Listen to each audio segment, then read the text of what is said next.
مولاي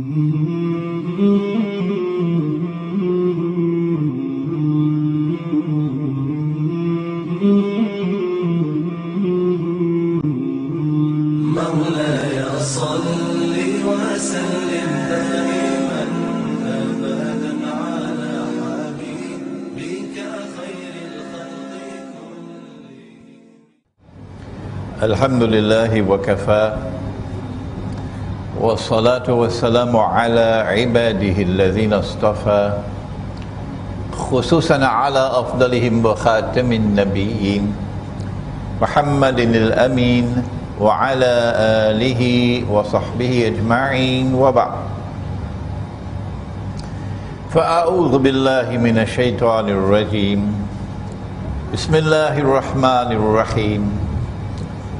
ونزلنا عليك الكتاب تبيانا لكل شيء وهدى ورحمة وبشرى للمسلمين. صدق الله العظيم. We begin with Allah's blessed name. We praise Him and we glorify Him as He ought to be praised and glorified. And we pray this night for peace and for blessings on all His noble messengers, and in particular on the last of them all, the blessed Prophet Muhammad sallallahu ta'ala alayhi wasallam. As we assemble here in Masjid Al-Ghufran in Tamantun, Dr. Ismail in Kuala Lumpur in Malaysia, to begin, and tonight it's the first lecture of what I hope will be several attempts at the subject: the Sufi, the Salafi, and Akhirul Zaman. And I want to begin by drawing attention to the fact, whether you are in Surabaya in Indonesia, or you are in Tirana in Albania, or you are in United States or Japan, all around the world today, the evidence is very plain and clear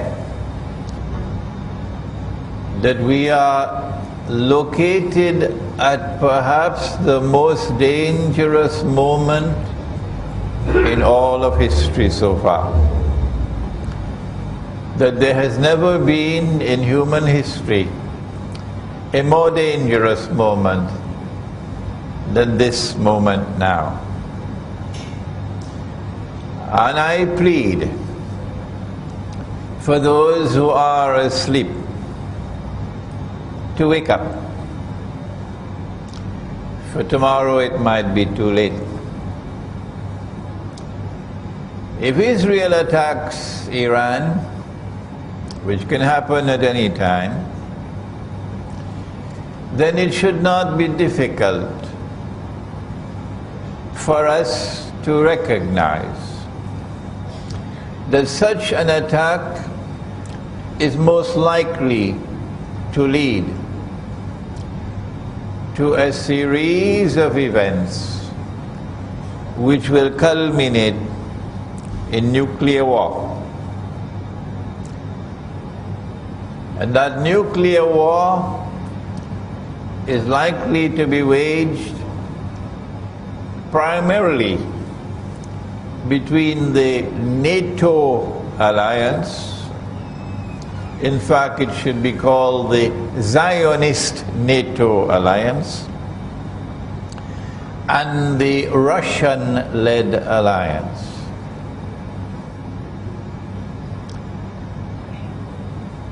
If that nuclear war takes place, North America and Europe primarily, I believe, and I can be wrong, is going to be devastated. And millions, maybe tens of millions are going to die. the world is going to be very different after the first nuclear war in human history.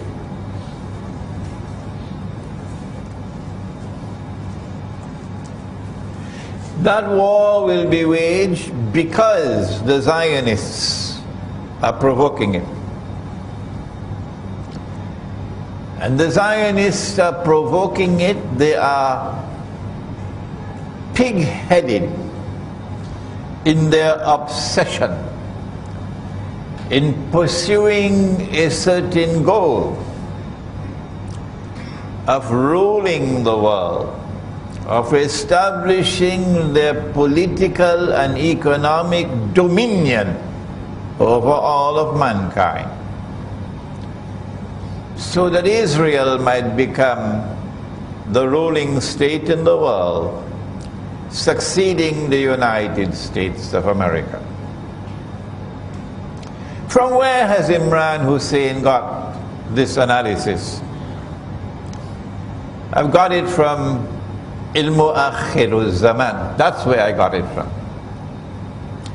And we don't have long to wait to determine whether this description of events which are now about to occur is accurate or not. The same Imran Hussein, and I'm not mentioning my name in pride, وَنَعُوذُ بِاللَّهِ مِنْ هَذَا. Any scholar who has pride, Allah will take away his knowledge. The same Imran Hussein, who 15 years ago warned that the US dollar is going to collapse. Those who know me for the last 15, 16, 17 years would know that I am speaking the truth. That the US dollar is going to collapse, and that it's going to bring down the American economy, that it is going to bring down all the bogus and utterly fraudulent and haram. Let me repeat it 3-4 times. Haram, haram, haram. Paper money. And there is going to be chaos in the world. And we are now at the doorstep of that.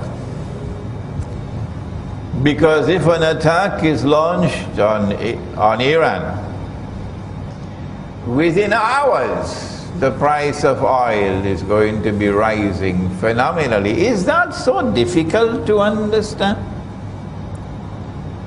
And a phenomenal rise in the price of oil and of gold spells death for the US dollar.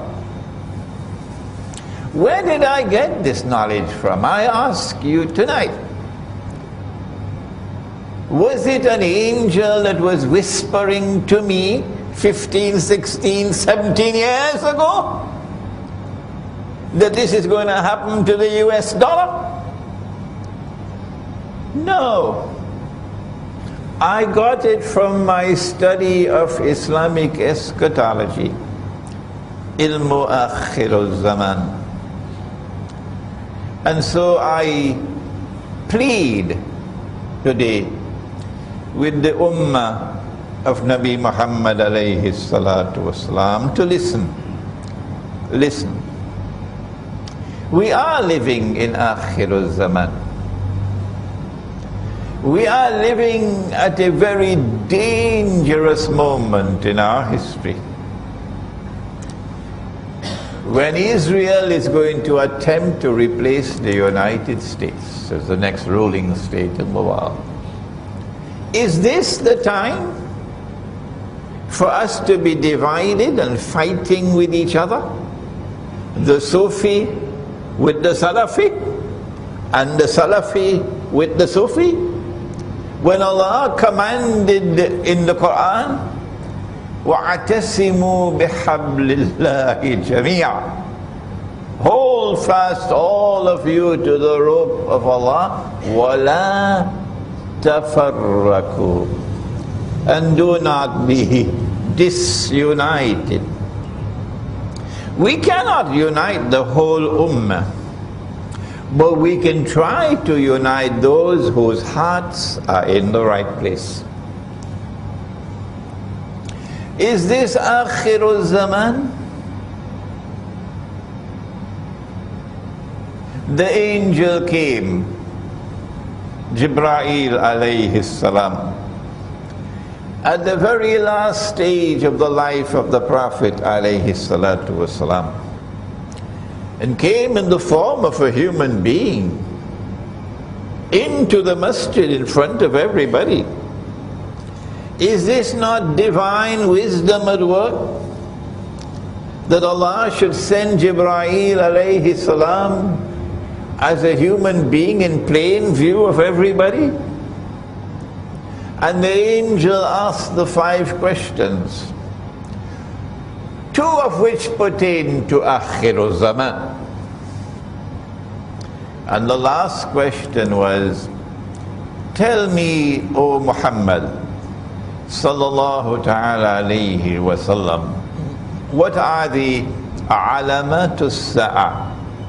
What are the signs of the last hour, of Akhirul Zaman?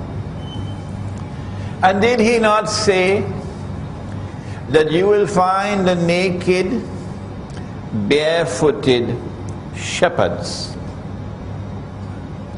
Naked, barefooted, so they're poor.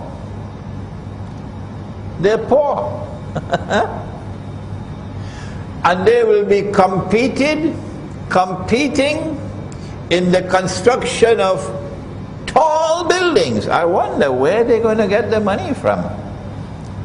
Is it a bank loan? Are the banks going to finance it? Huh?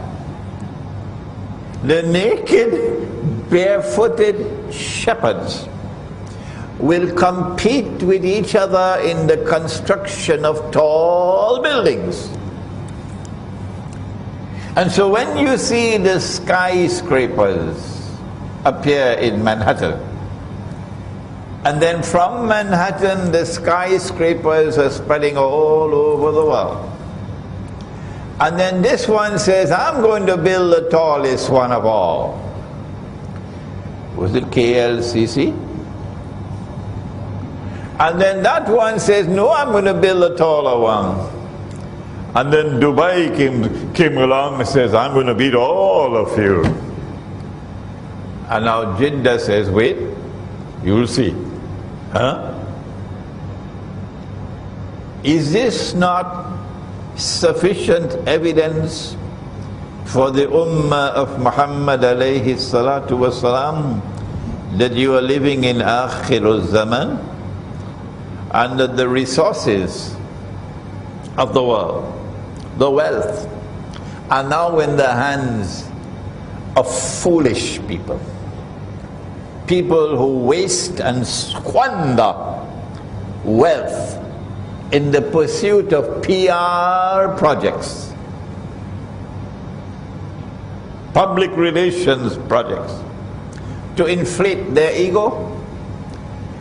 Yes, there is evidence, startling evidence.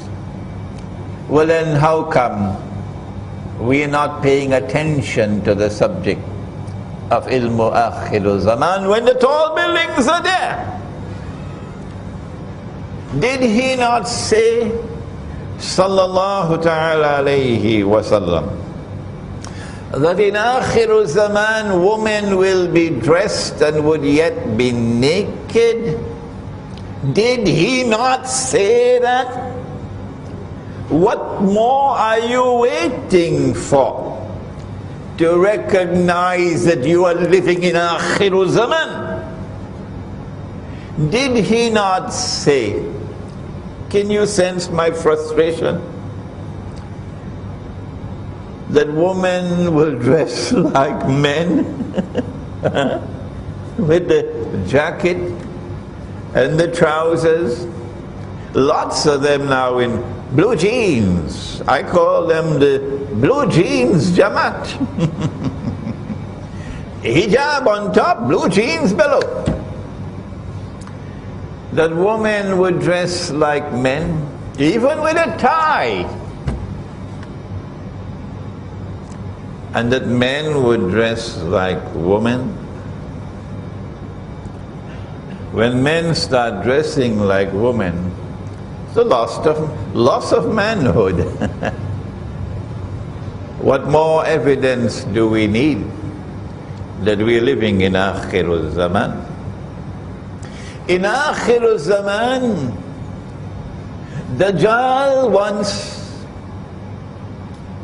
to impersonate the true Messiah, Nabi Isa alayhi salam.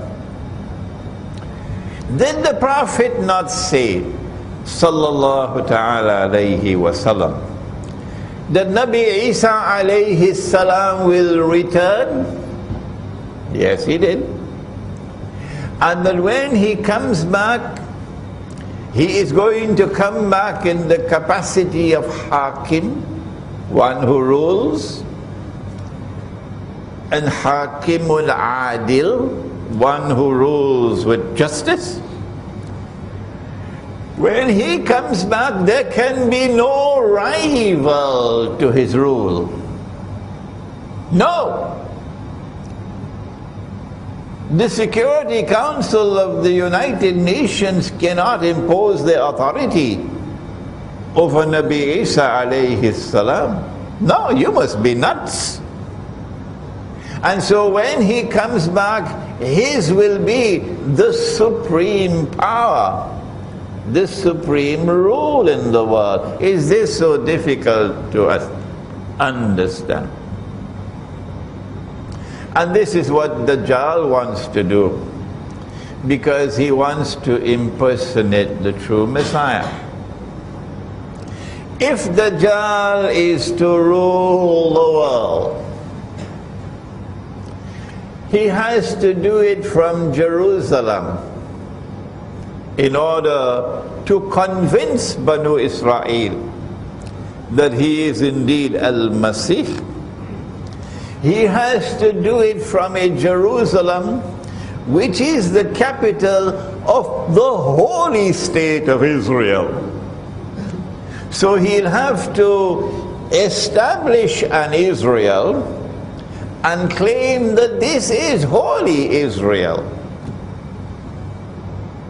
And he'll have to make that Israel the ruling state in the world.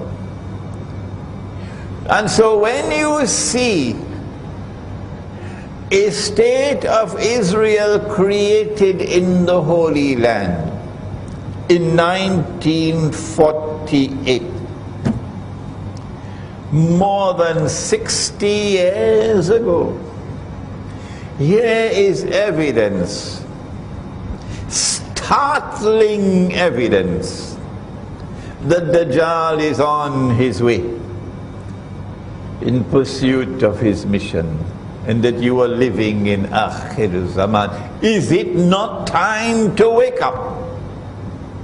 And when you see that state of Israel over the last 60 years, constantly growing in power and influence, to such an extent that today Israel controls the American Congress, not Obama. If Obama is listening to me today, he will shake his head and says Imran is correct. It is the Congress that controls, not the President, not the American armed forces. And the Zionists control the Congress on behalf of the state of Israel. And so when you see that state of Israel poised to replace the United States of America as a ruling state in the world, is it not time to recognize that you are living in Akhirul Zaman? We are living today in a world in which there is more fasad. Be careful of that word, because fasad is in the Quran. Fasad is of different kinds. Fasad is that which corrupts and destroys. And there is, the Quran speaks of agricultural fasad, corrupting food, destruction of food. The Quran speaks of sexual fasad, Sodom and Gomorrah. The Quran speaks of many different kinds of fasad. Perhaps the most dangerous one of all is fasad in money. Yes. Nabi Muhammad alayhi salatu wasalam spoke about riba. And one form of riba is borrowing and lending money on interest, money. And so the money lender was cursed by Nabi Muhammad alayhi salatu wasalam. He cursed all four, and he said they're all equally guilty. The one who takes riba, the one who gives riba, the one who records the transaction, and the two witnesses. And the very last revelation to come down in the Quran was one in which Allah declared war on the moneylender. فَأَذَنُوا بِحَرْبٍ مِّنَ اللَّهِ وَرَسُولِهِ. And Nabi Muhammad alayhi salatu wasalam waging war on the moneylender. But the Prophet sallallahu ta'ala alayhi wasallam prophesied that the time will come when you will not be able to find even one person, not one, in all of mankind who will not be consuming riba. And if anyone were to claim that he is not consuming riba, verily the dust of riba would be upon him. Verily the vapor of riba would reach him. Are we not living today in a world in which the money lender controls the economy? It is called the bank. Is there not riba all around us today? And therefore the curse of Nabi Muhammad alayhi salatu wasalam all around. What more evidence do we need that this is Akhirul Zaman? But there is another form of riba.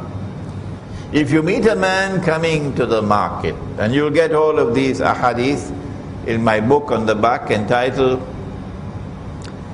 The Prohibition of Riba in the Quran and Sunnah.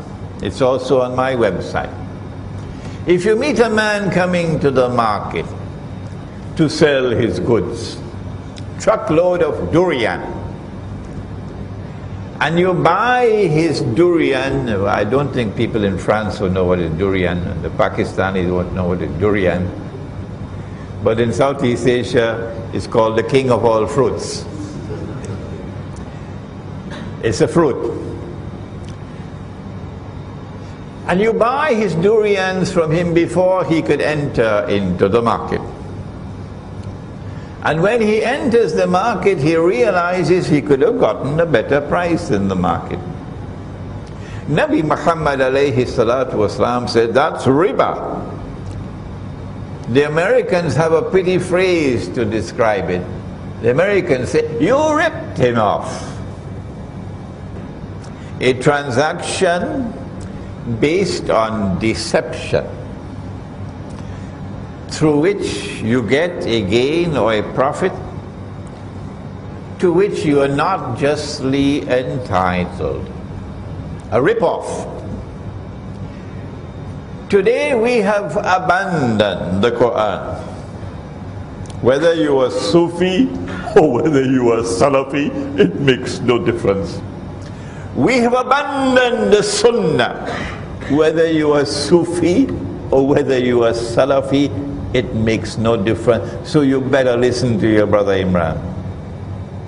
And we have accepted that the enemy could make haram what Allah made halal, and that is shirk. Allah made the dinar halal, Allah made the dirham halal. It is in the Quran. Both the Sufi and the Salafi better go to the Quran and find it.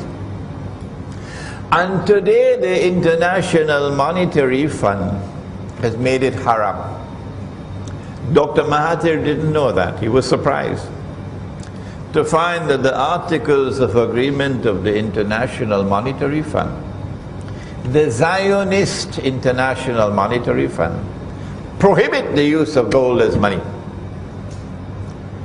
And all the Ummah of Muhammad alayhi salatu wasalam, whether you're Sufi or whether you're Salafi, it made no difference. We all accepted that they could make haram what Allah made halal.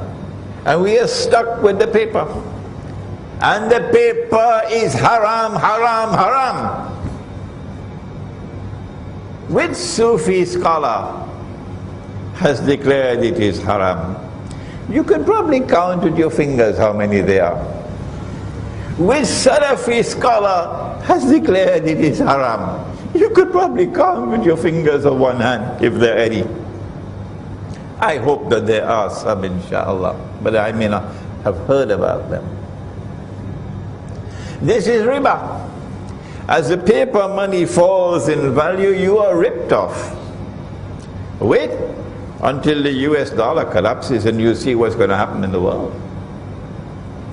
And so here is evidence, startling evidence, that there is fasad in the economy. Not just agricultural fasad with genetically modified food, not just electronic fasad with the radiation from cell phones damaging the male chromosomes so that tomorrow no baby boy is going to be born. And so the prophecy will be fulfilled that one man would have to maintain 50 women. That's akhiru zaman. Not just political fasad, and I wish I had the time to explain the political fasad, but fasad in the economy as well. Fasad everywhere you turn. What is it that explains this universal fasad? The Quran tells us, إِنَّ يَأْجُوجَ وَمَأْجُوجَ مُفْسِدُونَ فِي الْأَرْضِ, that Gog and Magog are PhDs in fasad. And when Allah releases them, حَتَّى إِذَا فُتِحَتْ يَأْجُوجُ وَمَأْجُوجُ وَهُمْ مِنْ كُلِّ حَدَبٍ يَنْسِلُونَ, they're going to spread in all directions. And they will bring universal fasad to the world.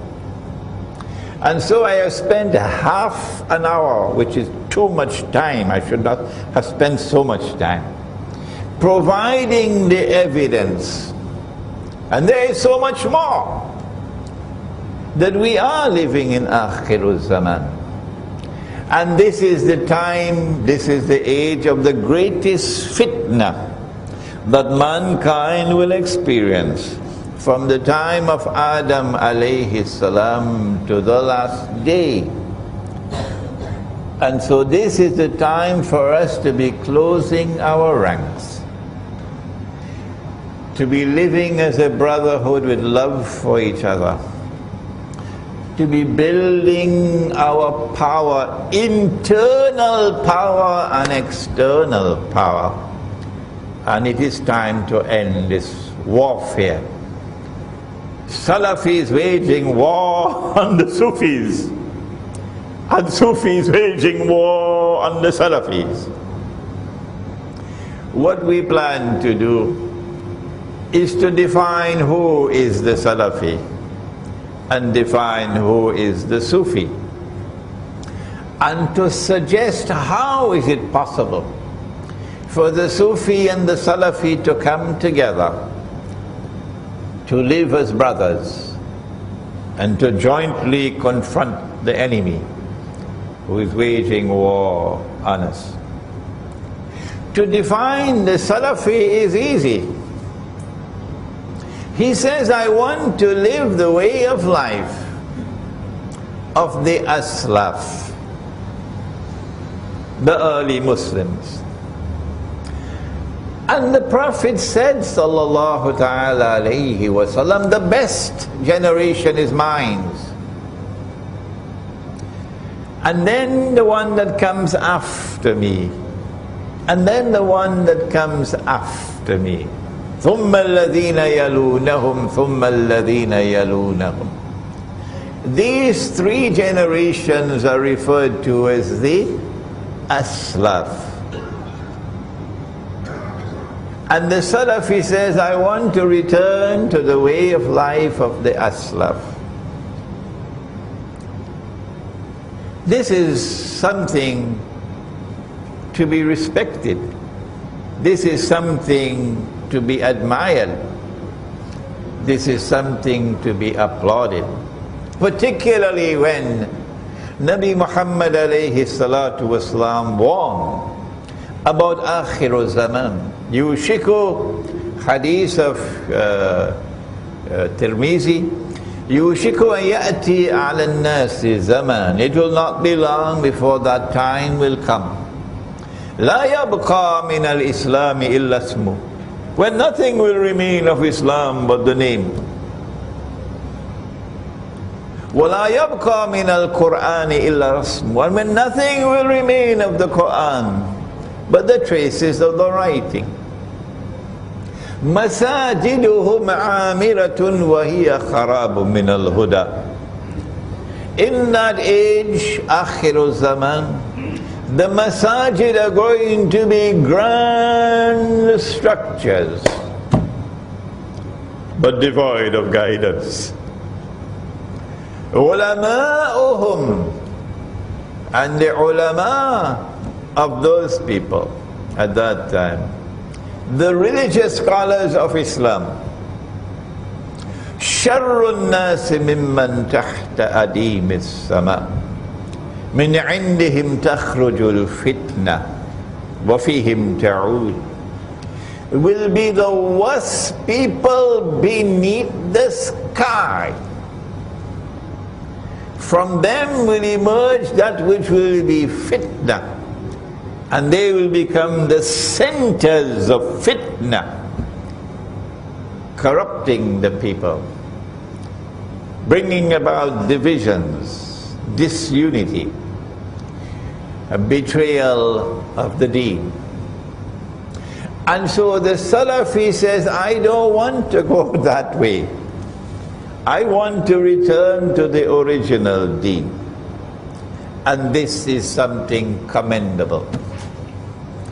When you go to the true Salafi, when you go to the jama'ah of the true Salafi, to the extent that they are faithfully following the Aslaf, you will see something of how they used to live at that time. But I asked the Salafi, did the Aslaf use paper money? I don't think so. No, I think they'll take the paper money and throw it in the toilet. Did the Aslaf go and vote for an Islamic political party fighting elections under a modern constitution of a modern state which declares that sovereignty no longer belongs to Allah? That's Egypt, that's Tunisia, that's Libya, that's Turkey. That sovereignty now belongs to the state, and you are going to fight in elections after Mubarak has been removed in conditions that are very suspicious, and you are now going to enter into a marriage with the Egyptian armed forces, and you say you are Salafi? Is this the way of life of the Aslaf? Or should you not be struggling to restore the Khilafah? struggling to restore Darul Islam. And so, yes, it is commendable that you should try to restore the way of life of the Aslaf. But I think you need a little help, because you're not seeing what we are seeing. You are blind. You are blind to the traps which have been laid for you in the modern age. You are following the Aslaf externally. Why don't you look at the Aslaf internally? Did the Prophet sallallahu ta'ala alayhi wasallam not say, and my teacher of blessed memory, Maulana Dr. Muhammad Fadlur Rahman Ansari rahimahullah, taught us when we were students in Pakistan, in Karachi, at the Alimia Institute of Islamic Studies. That's where I learned from him. And he repeated this hadith so often, that Nabi Muhammad alayhi salatu wasalam warned.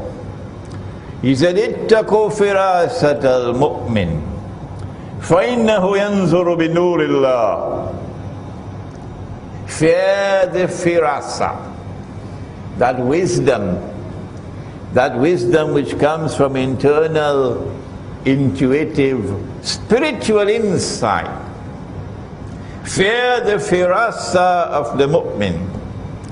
For when he sees with the nur of Allah. And that is Sufi. That is Tasawwuf. And it is time for the Sufis to be reminded about that. Because they are also using the same paper money. And they are also voting in elections. Every election they are voting. And yet they say we have the right Islam, and those fellows, they are wrong. What is Sufism? We have just another 2 minutes to introduce the subject of what is Sufism. The angel came and asked 5 questions. You remember? Number 5 was the Alamatus, the signs of the last day. But question 1 was, what is Islam? And question 2 was, what is Iman? And then question 3 was, what is Al-Ihsan? And we heard an answer we never heard before. First time we ever heard this.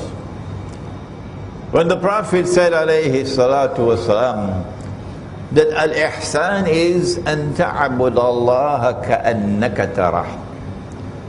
That you should worship Allah, that you should serve Allah as though you were seeing Him. But it is not possible to see Him with these eyes. Lan tarani, says Allah in the Quran. Lan tarani, not with these eyes, you can never see me. But yes, with the heart you can see. فَإِنَّهَا La ta'amal absar, says Allah in the Quran. It's not these eyes that are blind. وَلَكِنْ تَعْمَلْ قُلُوبُ الَّتِي فِي الصُّدُورِ. What is blind is the heart which is inside your chest. When faith enters into the heart, then nur enters into the heart. And then the heart can see what otherwise cannot be seen. That is Sufism. That is Tasawwuf. And that is the highest stage of religion. Personally, I wish the word Sufism had never been invented. My life would have been easier. That we never had the word Tasawwuf, my life would have been easier. All that we needed is Al-Ihsan. To be able to see with the heart that worships Allah what otherwise cannot be seen. Let us now interrupt for the azan of Isha. Bismillahi awwaluhu wa akhiruh. I wish that the word tasawwuf had never been invented. That the word Sufism, which is an English word, had never been invented. Life would have been easier. We didn't need this terminology when we had the word al-ihsan. Al-ihsan is to worship Allah and to serve Allah as though you are seeing Him with the eye of your heart. فَإِن لَمْ تَكُنْ تَرَهُ فَإِنَّهُ يَرَاكَ. If you have not reached that stage as yet where you can see with the internal eye and worship Him, then at least this you should recognize that He is seeing you. And so the heart can see, but the heart can only see when there is faith, and the heart can see only when there is nur in the heart. And in Ayatun Nur, which is ayah number 35 of Suratun Nur, surah number 24, Allah says, بعد أعوذ بالله من الشيطان الرجيم يهدي الله لنوره من يشاء. Allah guides to His nur whomsoever Allah chooses. So it is Allah to choose. No, we can't choose. There is no way by which we can learn and get the nur. It is when Allah chooses a servant, He will give to that servant nur. And with that nur, he'll be able to see what otherwise cannot be seen. اتقوا فراسة المؤمن فإنه ينظر بالنور الله. And Nabi Muhammad alayhi salatu wasalam warns, he warns. Fear, the firasa, the wisdom built on internal intuitive spiritual insight. Fear the firasa of that mu'min. Fear it. Who when he sees with the nur of Allah. What is the status of that nur? Let me take the discussion one step further, and what an important step it is. In Sahih Bukhari, Nabi Muhammad alayhi salatu wasalam made this startling statement. He said that Nabuwa, or prophethood, is comprised of 46 different parts. And he said, after me, nothing remains of Nabuwa, or prophethood, in the world, except one part.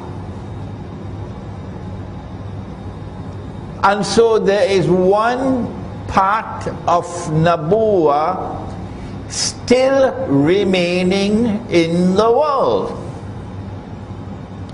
What is that one part of Nabuwa still remaining in the world? He said it is ru'ya. Ru'ya sadika, ru'ya saliha. Ru'ya is that which the heart sees. And so there is knowledge which comes and is still coming to this day through that one last part of Nabuwa still remaining in the world. The Sufi has to be reminded. I have to change the battery.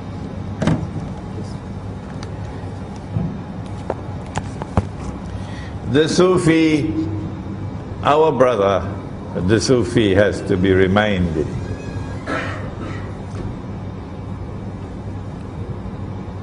that when you see with the nur of Allah, then you can be blessed with ru'ya, vision, insight.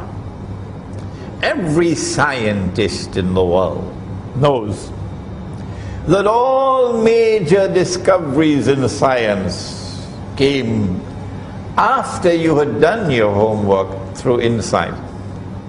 Insight. And if we had that insight, if we had that ru'ya, then as Sufis you would have been able to recognize that the paper that you have in your wallet and that you are using to buy and to sell, it is shaitan who gave it to you.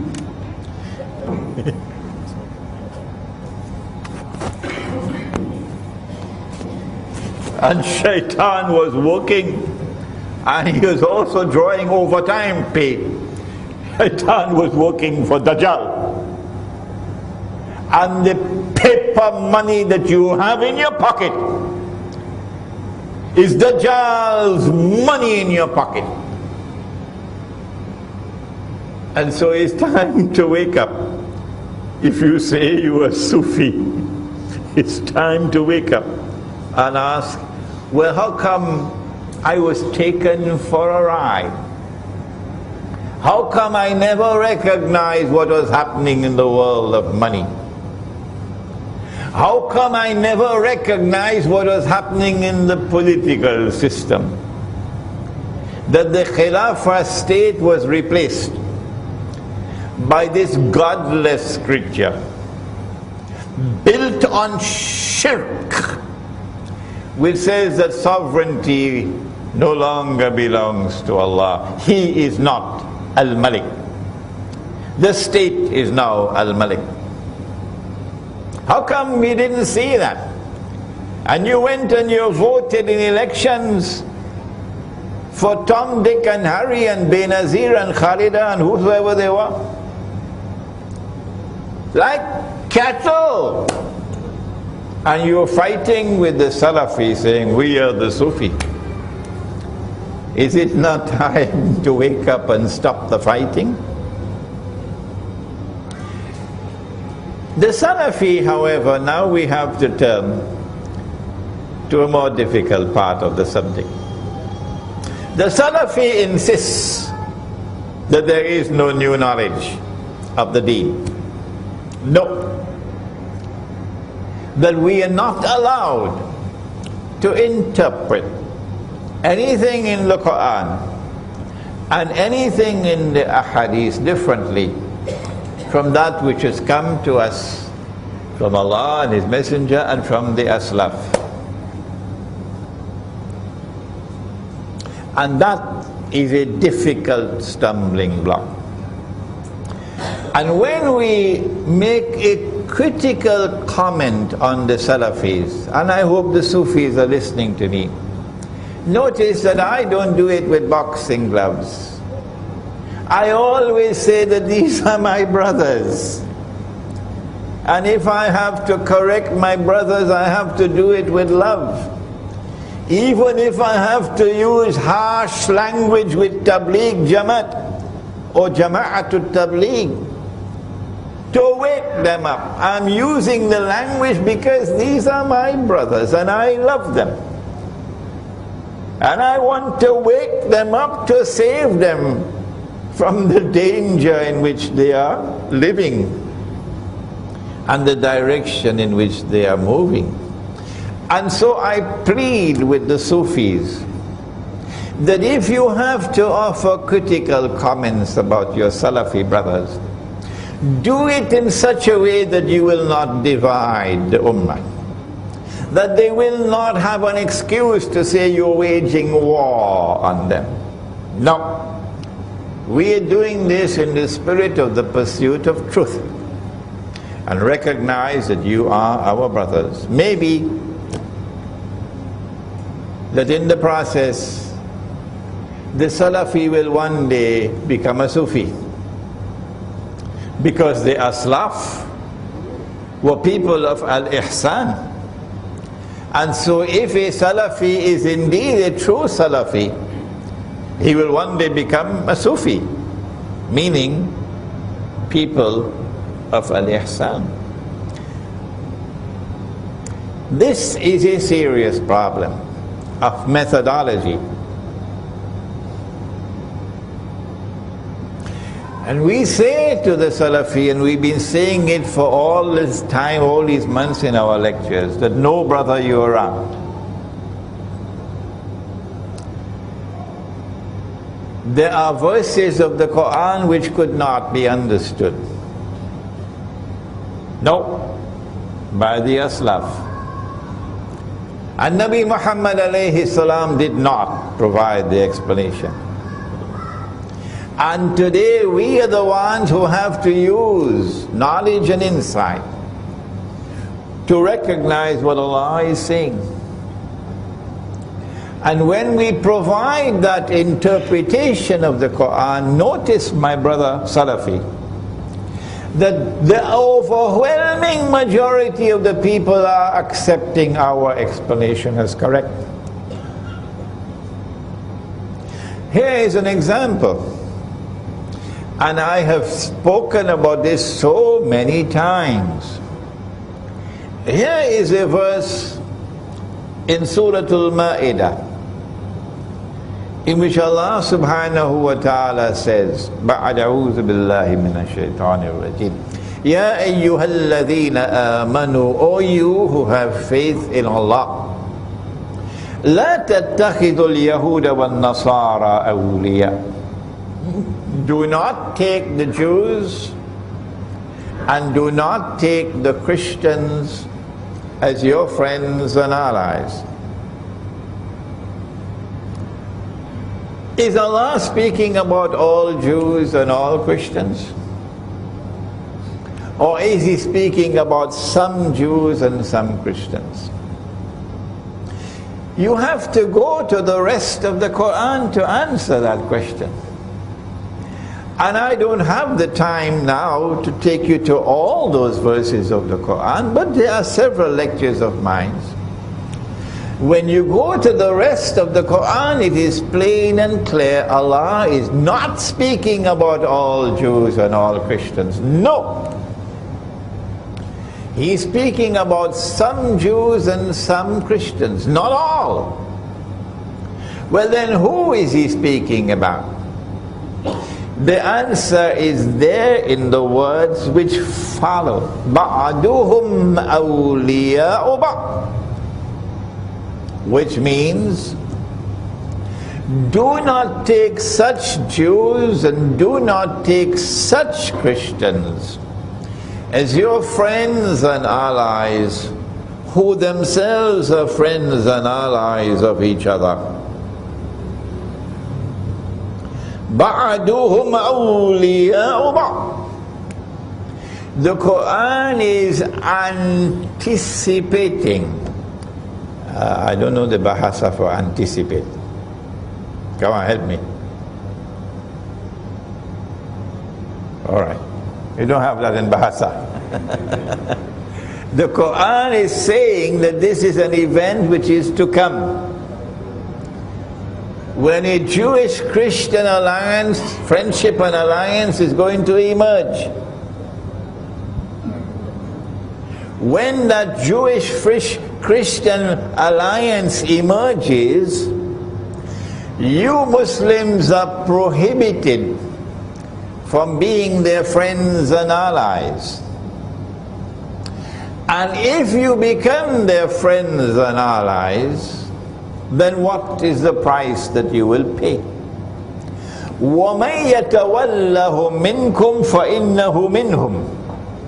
Whosoever from amongst you turn to them for friendship and alliance, you now belong to them, you've lost your Islam. You now belong to them, you have lost your Islam. إِنَّ اللَّهَ لَا يَهْدِي الْقَوْمَ الظَّالِمِينَ. Surely Allah will not provide guidance for a people whose trademark is zulm. A people who oppress, a wicked people, an unjust people. This explanation of the ayah which I have just given is new. It's new. It's not there in the time of the Salaf, the Aslaf. But because it was not there in the time of the Aslaf, does it mean that I don't have the right to interpret the Quran as I've just done? The answer is that the overwhelming majority of those who have heard this explanation have accepted it. And so it's time for you to wake up. Your methodology is defective. So many of our people today who are Salafi are joining with NATO. NATO is the Zionist NATO military alliance, working on behalf of Israel, working on behalf of the Judeo-Christian alliance, the Zionist alliance, NATO. And yet you come with an Islamic movement in Libya, and you make an alliance with NATO to overthrow the Libyan government. And then you want to argue with me that Gaddafi was a dictator, he was this, he was that, he was this, he was that, he was this, he was that. Stop wasting my time, you fool! I have to use this harsh language because you've lost your Islam. You don't even know that. You are so blind, you don't even know you've lost your Islam. When you reach in your grave, you remember me. This is the Quran. And they're doing the same thing in Syria now. Yes. If you want to remove the Syrian government, this is not the way to do it. To make an alliance with the Zionists. Turkey has a government which says it is Islamic, pro-Islam. But that government is very comfortable with NATO. And that government is working overtime for NATO. And you want to come to tell me that you are representing Islam? I don't have dust in my eyes. I can see you for what you are. You are tools of NATO, the Turkish government. And so your methodology is defective. And now we turn to another verse of the Quran, in which Allah subhanahu wa ta'ala says, بعد أعوذ بالله من الشيطان الرجيم. It is in Surah Al-Anbiya. وحرام على قرية أهلكناها أنهم لا يرجعون. Allah speaks about a town, a city, which He destroyed, and the people were expelled, and Allah placed a ban on them that they could never return to reclaim that town as their own. Tabule. Hatta, until they will return to reclaim the town. When? When? إِذَا فُتِحَتْ يَأْجُوجُ وَمَأْجُوجُ. When Gog and Magog are released. وَهُمْ مِنْ كُلِّ حَدَبٍ يَنْسِلُونَ. And they spread out in all directions with their fasad. But they're not only people of fasad. Hadith al-Qudsi, Sahih Muslim. I have created creatures of mind so powerful that none but I can destroy them. None but I can wage war with them. These are Gog and Magog, Ya'juj and Ma'juj. We have interpreted this verse of the Quran,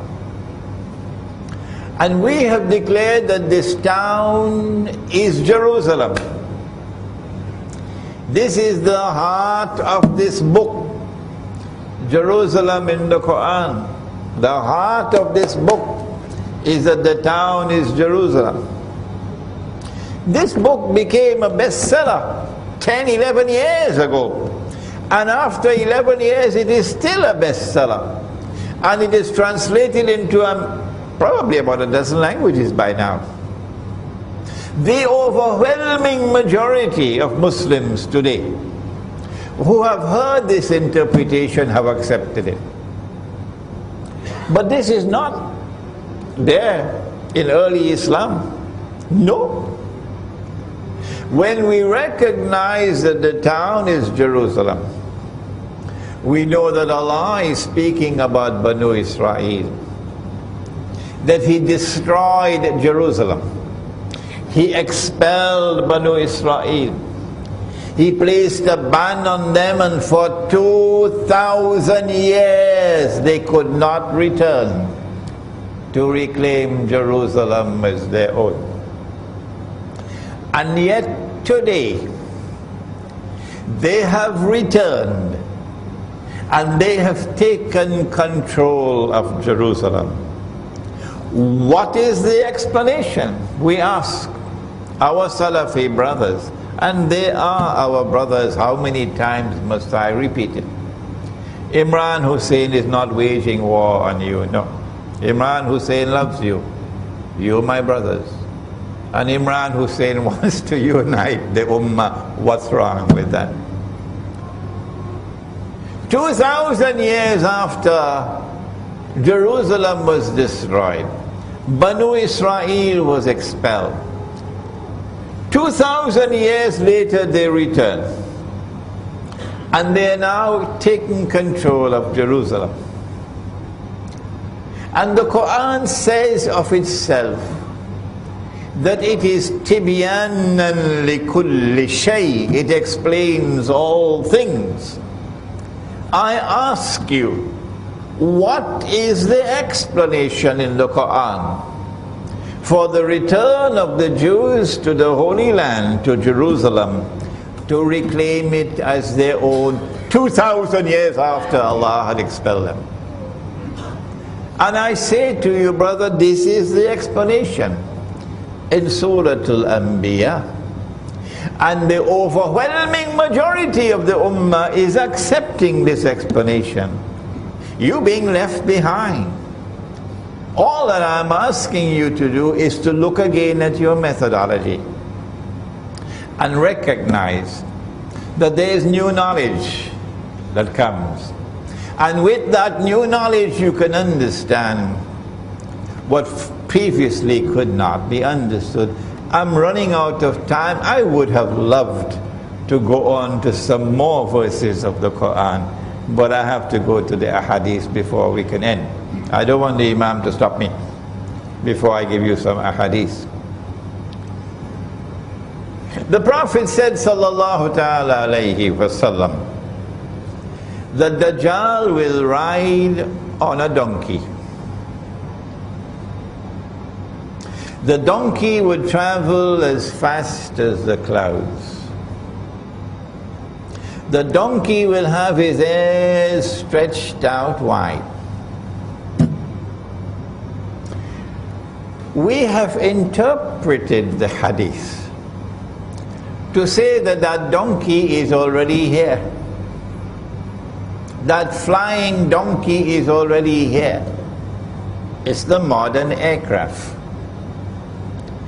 And the overwhelming number of Muslims out there who listen accept that this is correct. But you insist, because this was not expressed by the Aslaf, you insist as Salafi with this defective methodology that you have to wait for the flying donkey. Brother, you're waiting in vain. And I'm using the first person now. I'm speaking to you with love wherever you are in the world. Your methodology is defective. The Sufi methodology recognizes insight, recognizes the capacity to see with nur and therefore to provide a new explanation. That's the Sufi methodology. And I got that from my teacher, who was a Sufi Sheikh. I'm going to come back to that in a moment, inshallah. The Prophet said one more hadith, just one more. There's so many more, but only one more. I know you would enjoy if I were to take so many verses of the Quran and so many ahadith, but look at the time. The Prophet said, sallallahu ta'ala alayhi wa sallam, Sahih Bukhari, Sahih Muslim, that the river Euphrates will uncover a mountain of gold. A mountain rises high up in the sky. Mountain is not a hill. A mountain rises high up in the sky. And so a mountain of gold is going to be a large amount of gold rising high up in the sky and coming out of the river. We have interpreted this using insight. And whenever we offer an interpretation, we say Allah knows best. Allah knows best. So our interpretation should not be a cause for fighting and disunity. No. You can differ with me, and yet we are still brothers.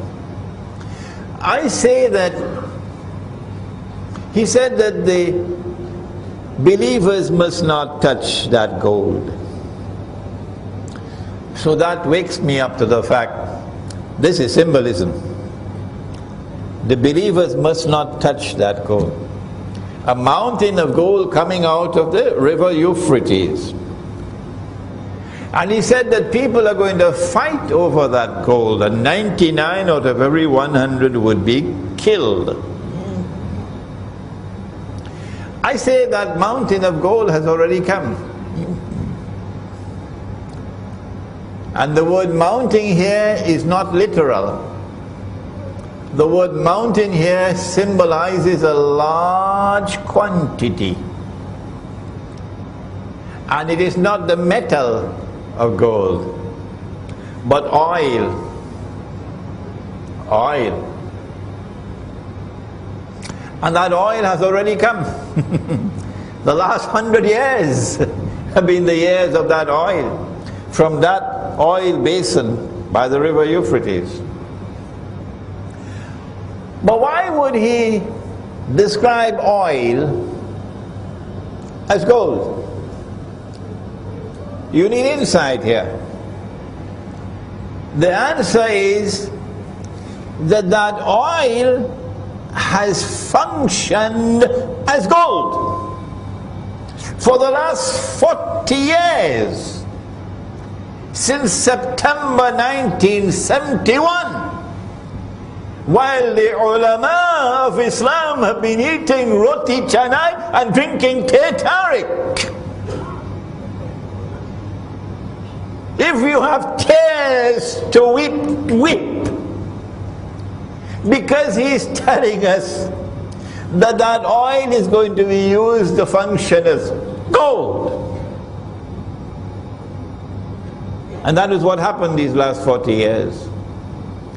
The US dollar could never have survived, could never have done all the wickedness that it did these last 40 years, if the US dollar had not become a petrodollar. What is a petrodollar? A petrodollar is oil functioning as gold. Gold is money. Gold is money with intrinsic value. Oil has intrinsic value. So in 1971, this is going to take me 15 minutes to explain, so let me not do it. The US dollar became a petrodollar. Maybe some other time I'll explain to you what happened with King Faisal, with the oil boycott in 1973-74, the oil boycott, and I love King Faisal rahimahullah, the only Saudi king for whom I say rahimahullah, but they were able to fool him.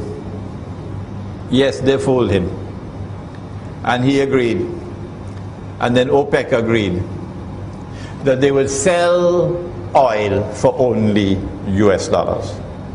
You cannot buy oil unless you pay for it with US dollars. And that's when the US dollar became a petrodollar. And the US dollar has survived all of these years doing monstrous wickedness in the world. That's why he said, don't touch that oil, don't touch that gold. Because the US dollar became a rope around our neck while we were eating roti canai and drinking teh tarik. What will Nabi Muhammad alayhi salatu wasalam do with both the Sufi and the Salafi, who've been equally blind? I have given you two examples of two ahadith interpreted for the first time in this way. But more and more people are recognizing this is the correct interpretation. Now one final one. I said I was a student of a Sufi Sheikh. And I love him, and I've never hidden the fact, never, that my teacher is a Sufi Sheikh. And I'm proud to have been the student of a Sufi Sheikh. Whosoever is annoyed because of that is free to leave me. Of course, I'm not going to change. I'm proud to be the student of a Sufi Sheikh, Maulana Dr. Muhammad Fadlur Rahman Ansari, rahimahullah. And it is because of the training that I got from him that I am blessed today to do the work that I am doing. The Sufi Sheikh. But why do I no longer declare I'm Sufi? Why? You never hear me saying that. Why? I'll tell you why. I do not want to have to answer for Sufi practices which I cannot defend. No. And secondly, I want to plead with the Sufi that if you have a religious practice, like we have right here in this masjid after the Salatul Maghrib, and we recite all these tazkirat for a long time. If you have a religious practice, which you may have practiced for generations and generations, and you're very comfortable with it, something beneficial, not like drinking whiskey, no. But it is not based on the Quran and Sunnah. No. Even though it is beneficial, it cannot be something that is essential. No. If it is not in the Quran and not in the Sunnah, if the Aslaf did not practice it, it cannot be considered to be essential. Not at all. You can say beneficial, but you cannot say essential. And so I want to now ask, we are living on the brink of a pit of fire. The world is going to be very, very different from what it is today in a short time from now.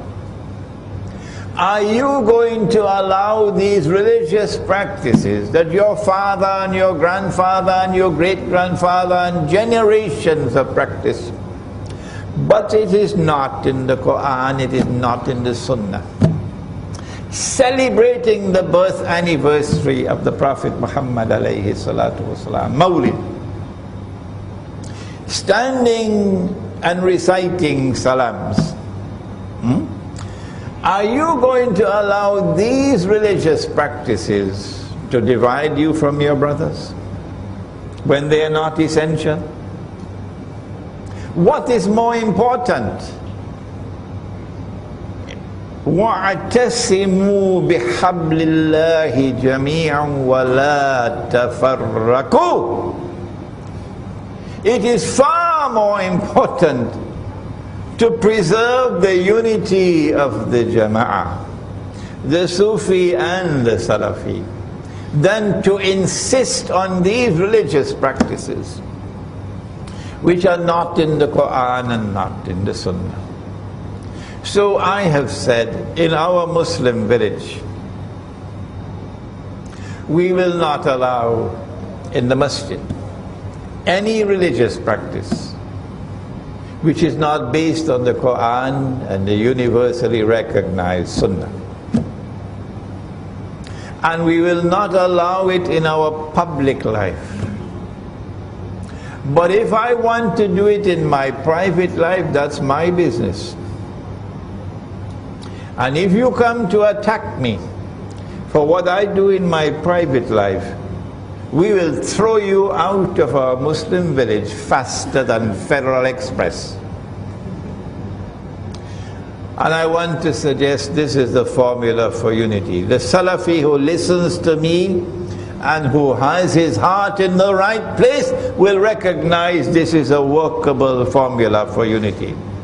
The Sufi who listens to me and who has his heart in the right place would recognize that this is a workable platform, a workable formula for unity. And so now we end by reminding that we are living at a moment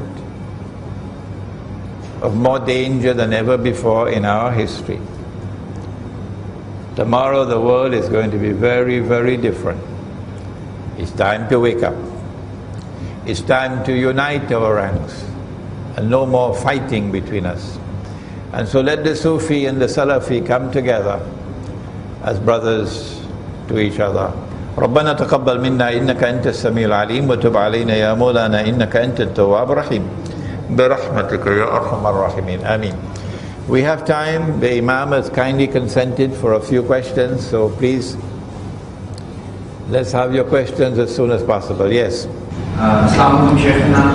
You mentioned that you yourself don't refer to yourself as a Sufi anymore. So I just want to extrapolate that. Do you think it's a good advice, given the precarious nature of the world, for Muslims not to use these titles, even if you do follow a certain methodology, but to not use the title of Sufi or Salafi personally, and just qualify themselves as Muslim as a first step in avoiding the fitna that you described? It'll be a dream come true if we stop using these titles. The Salafi, if he's indeed Salafi, will grow to become a Sufi, because he'll grow to reach al-ihsan. There's no need to describe yourself as Salafi. The Sufi, if he's indeed a Sufi, would have that ihsan, that capacity to see, and would recognize the reality of the world today, and therefore the imperative of Muslim unity to unite our ranks. If we get rid of the labels, it will be helpful. My teacher, Maulana Dr. Fazlur Rahman Ansari rahimahullah, used to stand up. I don't know where he got the courage from. In India and Pakistan they use different terms. He said, I am not Deobandi, and I am not Brelvi, and I am not Ahle Hadith, and I am not Wahhabi, I am a Muslim. Those are golden words, and that's what we need for today. Any more questions? What is the greatest danger of riba? The hellfire. The hellfire. The hellfire. Because Nabi Muhammad ﷺ cursed The one who is, don't mind if I mention it, he's working in a bank now, but he says, I'm going to get out of the job soon. MashaAllah, MashaAllah, MashaAllah. The others who are working in banks should follow his example. Get out of that job. You're working for the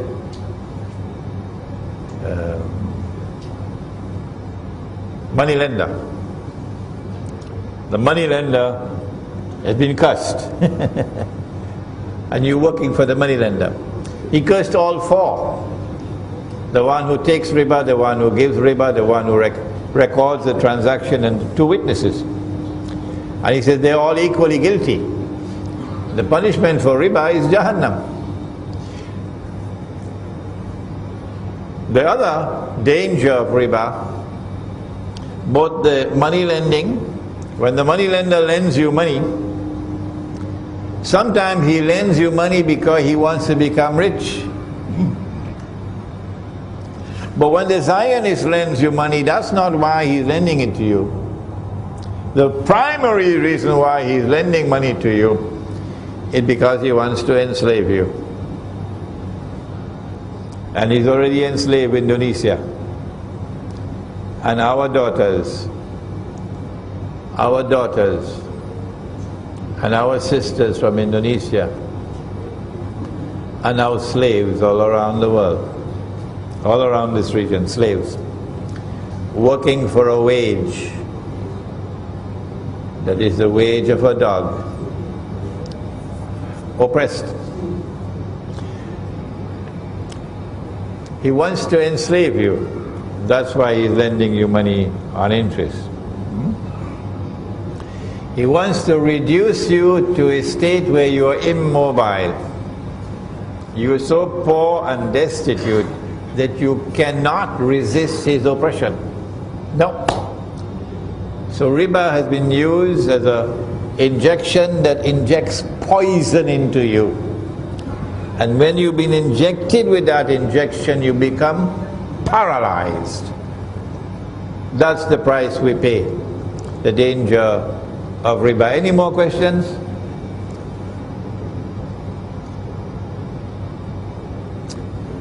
No more questions, okay? ربنا تقبل منا إنك أنت السميع العليم وتب علينا يا مولانا إنك أنت التواب الرحيم اللهم أنت السلام ومنك السلام تبارك ربنا وتعاليت يا ذا الجلال والإكرام سمعنا وأطعنا غفرانك ربنا وإليك المصير وصلى الله تعالى على خير خلقه محمد وعلى آله وعلى أصحابه أجمعين برحمتك يا أرحم الراحمين آمين. After the salat, if you want to bring your books for autographs, you can bring them to me, inshallah.